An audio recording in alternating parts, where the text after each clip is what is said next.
everyone, it's Movie Lover 120 here, and I'm here with a brand new movie review. And this movie review is going to be for the more like meta crossover of two franchises. I guess somewhat kind of the 11th installment of this franchise. Well, not really an actual franchise, kind of more of a crossover, but it can be kind of a franchise in a way. And that is going to be for none other than, you guessed it, by these two weapons in mask and fedora. Freddy versus Jason. Honestly, and yes guys, I finally got the actual Jason mask today, so yeah.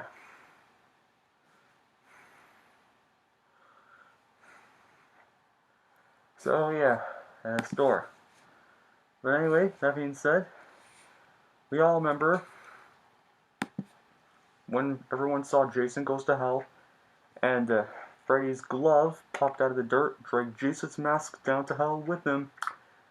That pretty much was leaving us waiting for a sequel. No, not a sequel. A crossover between two of them. But it never got made. It went through so much development hell. Went through such a trouble production. Because, like, Kane Hodder was going to reprise his role, but New Line Cinema didn't like that. They wanted someone way more bigger than him. So they just threw him out just like that. Which sucks, because Kane Hodder being in this movie would have probably made this movie even better. But no, New Line Cinema wanted someone way bigger.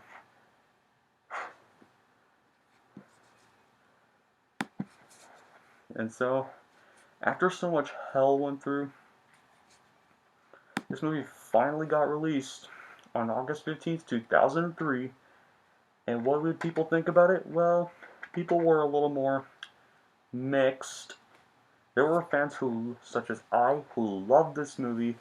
I think it's the best thing to come out of Friday the 13th or Nightmare on Elm Street, since both. Actually, Nightmare on Elm Street had quite a few actually good sequels, but it's the best to come out of Friday the 13th franchise since Jason Lives. Easily my fourth favorite Friday the 13th movie out there, and fourth favorite Nightmare on Elm Street movie out there. So with that being said, what is the movie about? Well, set 10 years after the events of Freddy's dead, and I guess sometime after Jason Goes to Hell, disfigured serial killer Freddy Krueger, who we all know attacks victims in their dreams, has lost much of his power since citizens of his own in his town have become less afraid of him.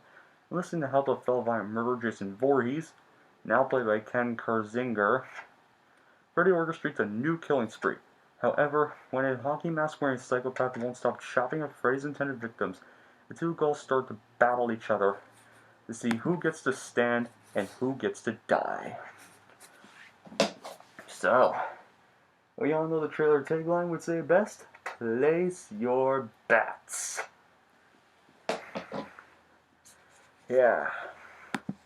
So me personally, like I said, I love this movie. Easily probably the best slasher movie to come out of the 2000s. For me, I mean, yeah, there was Texas Chainsaw Massacre at the beginning, there was Friday the 13th, 2009, but this movie is just phenomenal. Yeah, it's got its problems, but I just enjoy the shit out of this movie. It's just so fun to watch. I don't care what critics think about this film. Like, it is just a blast. It finally feels something like, I mean, yeah, it's kind of more of a Nightmare on Elm Street movie, but once it gets to Crystal Lake, it finally starts to become more of a Jason movie. Anyway, so it's kind of both. And I really like that. They're really good qualities. Like, some of the acting is still good, like Robert Englund, who actually thankfully reprised his role as Freddy Krueger. And I guess Kurt Kazinger's okay as Jason Voorhees, but I prefer Kane Hodder personally. I wish they should have kept Kane Hodder for this movie.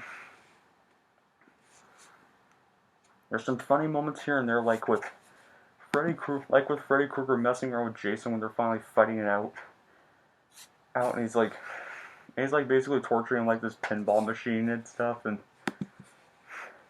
The death scenes are very memorable, like when Jason kills a bunch of teenagers at a rave and Trey's death where he gets stabbed and squashed between a folding mattress, and there's a great soundtrack, and the idea of making a crossover of two beloved horror iconic movie killers is pretty original. And of course, once it gets to the ending with the two fights between Jason and Freddy, when we finally see them duke it out, is amazing. The two final battle, probably easily my favorite final battle in any horror movie ever, is between Freddy and Jason when they're at Crystal Lake. It is finally, there's fire all around them, and they're just ripping each other to shreds at the very end.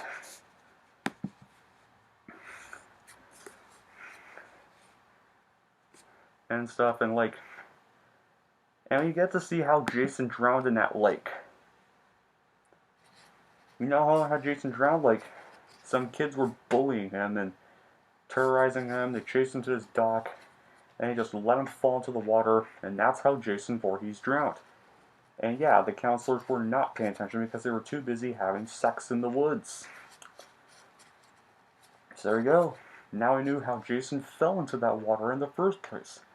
Like, we all wanted to, like, a lot of fans were like wanting to know, how did Jason fall in that water? Did he like go swimming, or did he went unsupervised, or stuff, or did he just jump into there, or no? Now I knew why he was in there the whole time. It was because some kids were terrorizing him for his appearance. So I thought that was a good way to wrap up that storyline. Now there are some bad qualities I don't really like the title is somewhat misleading, as there was like no fight between Jason and Freddy and Jason until an hour into the movie, and it wasn't seen again for a full length time until the very final act of the film.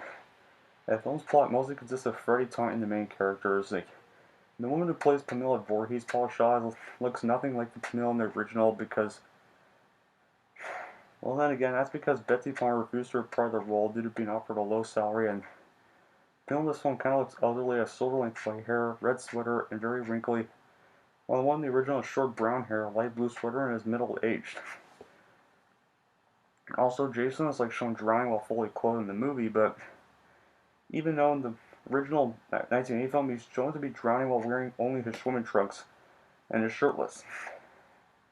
Like, many of the characters are extremely cliched and movie stereotypes, especially the teenage characters. Like, especially Laurie, who's probably, despite this being a good movie, is probably one of the worst final girls in any slasher movie ever. Yes, Hellhound, you are absolutely correct on that. I also do not like Laurie. No, not the Laurie from Halloween. A different Lori. That Laurie, yeah. And I would have to agree with Hellhound on this one. Laurie and Freddy vs. Jason is probably the worst final girl in any slasher movie ever. Like, she just screams, cries, and is just annoying the whole movie. Then suddenly out of nowhere she comes this badass at the end of the movie. Yeah, I don't buy that. I don't like. This main character roles should have like either went to either Tommy Jarvis or Alice from Elm Street 4 and 5. Like, characters who have come across Freddy and Jason and survived. Now that would have been a better protagonist role. Like you could have like Tommy finding out that like about the deaths on Elm Street caused by Jason, realizing Jason's return, and he sets out that he has to go stop Jason for good, but only to realize it'll be harder to do because Freddy will be there trying to stop him from doing so. So he has to deal with both of them. Now that would have been pretty interesting. Then again, the rest of the characters are even cliched and movie stereotypes, especially the teenage characters, and some of the acting is mediocre, like when Blake gets stabbed by Freddy's shot and he runs off unscathed saying, "I'm okay, I'm alright," with a poor, almost nonchalant delivery. And a few major plot holes that can be quite noticeable, like how Springwood and Camp Crystal Lake are really close to each other when Springwood is in Ohio and Crystal Lake is in New Jersey. Although there was an unfilmed deleting scene, I was actually going to address this by revealing the main characters who had driving for hours to reach Camp Crystal Lake, and they should have kept that in there, because then it would have made sense and would have been less of a plot hole. One of the characters, Trey, is a very unlikable and one-dimensional character that gets killed off early, making him completely pointless. And even a few continuing errors here and there, especially for the Friday 13th franchise part of the story. But no, well, this isn't really supposed to be like a sequel. It's mostly a crossover. And I know I'm gonna get a lot of flick for this, but I don't really like the ending because the ending shot just sets up a sequel we're not even gonna get. Like, you know the ending where Jason emerges from the lake alive and carrying Freddy's severed head, and Freddy winks at the camera, and it's unclear who even won the fight, too. Although it is a pretty cool final shot, I really wish they didn't end it there because it kind of just sets up a sequel we're never gonna get. So yeah, but despite those, I can live past those bad qualities, and I consider this the fourth best of the series. And if you're a fan of both Elm Street and Friday, and finally want to see a slasher horror movie crossover where two horror villains duke it out, battle each other to deaths, then this movie is a watch. And here's how I'm going to rank it. I am going to give Freddy vs. Jason an 8 out of 10. Alright, that officially wraps up my review for Freddy vs. Jason. Glad I got the long-awaited review out of the way. It felt good, but to do, and we're now down to one more Friday the 13th movie. And of course, well, our last one is finally going to be the 2009 remake, which I also cannot wait to review because that's one of my few favorite horror remakes. So, yeah. And guys, this was not a really easy thing to review. This mask was not very fun to wear. Combining both Freddy and Jason's masks together was not fun to wear, so yeah. And anyway, that'll be it for this review. Thank you all for watching. If you like this one, want to see more, don't forget to like, subscribe to Movie Lover 120.